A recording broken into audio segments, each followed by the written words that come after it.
someplace where I can marvel at something. Language, gelato, spaghetti, something. Ugh, you're talking like a college kid. Well, college kid or not, we all need a vacation. It really is exciting. When are you going to go? I don't know. When can you all be free? Summer sounds so good, but if you want to have fun, then you have to act now. And it turns out April is said to be the best time to book that summer getaway. And joining us right now with some tips and tricks to help us out is travel planner John Morrison. Great to have you, John. Thank you for being here. Thank you. Okay, so let's talk first about when is the best time to go in this summer. Is there a particular good time? Yeah, absolutely. Well, obviously the most important thing to remember is date. If you can be flexible with your date, that's going to lead to the best travel prices.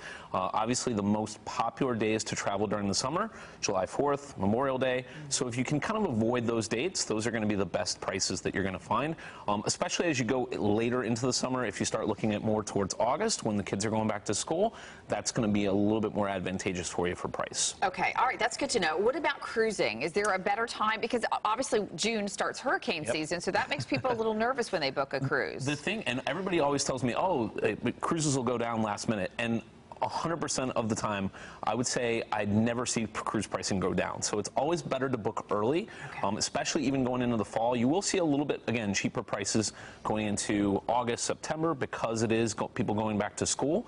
But it largely doesn't have an effect because of the weather. It's more because of the demand from the availability that people trying to get that summer vacation in before they go back to school. You will hear people say, oh, we live right here on the port. You could just drive over and get a last-minute good deal. But you're saying, no, sir, that's not going to happen. It doesn't happen anymore. And it's pretty much across the board with both air and cruise is that you don't really see too many last-minute deals anymore.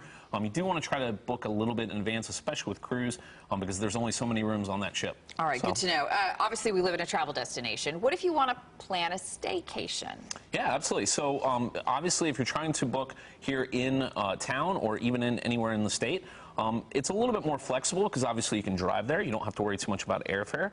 Hotels are a little bit different. You will find that most of the aggregator sites like Expedia and stuff like that, you can find those kind of last-minute deals because there's a lot more inventory of hotel rooms than there are airfare or ship. So again, with staycations, you can definitely be a little bit more flexible with your dates and your times of booking. But good rule of thumb, don't book it any closer than about 2 weeks prior to your travel because ultimately that's going to lead to either the prices spiking or they'll still remain pretty much the same. Is there any wiggle room with hotels? Can you say, you know, I'd really like to stay there, but I don't really want to pay that $30 a day resort fee, that kind of thing? No. Most of them are not flexible anymore. Again, it used to be the times that you could kind of negotiate pricing or kind of go to them and say, hey, I don't want to pay that. But really and truly nowadays, because again, there's so many customers out there that have the accessibility to the internet, to travel advisors, there's just not really that wiggle room anymore. Again, if you go with you know, one of those kind of wholesalers or aggregators that kind of find the best pricing, you can sometimes get a kind of a last-minute deal. But the problem with that, waiting to the last minute for hotels especially, is that ultimately you're going to end up in the least valuable room. You're going to end up right by the stairs or right by the elevator. You don't want all that noise while you're on your vacation. Do you have a favorite website or app that you really like? Yeah, absolutely. So for airfare, I use Google Flights myself personally. It's really good at kind of tracking the different pricing and the different times that you can kind of go. You will see with airfare it varies, fluctuates a lot throughout the year. For the exact same flight, same seat, same air cost, same fuel cost, it makes no difference, but the price will kind of do this. So yeah, definitely check Google Flights to kind of keep an eye on a specific flight that you're looking at. Also a app to put on your phone is called Hopper. It kind of predicts what the future pricing will be and kind of give you the best time to buy.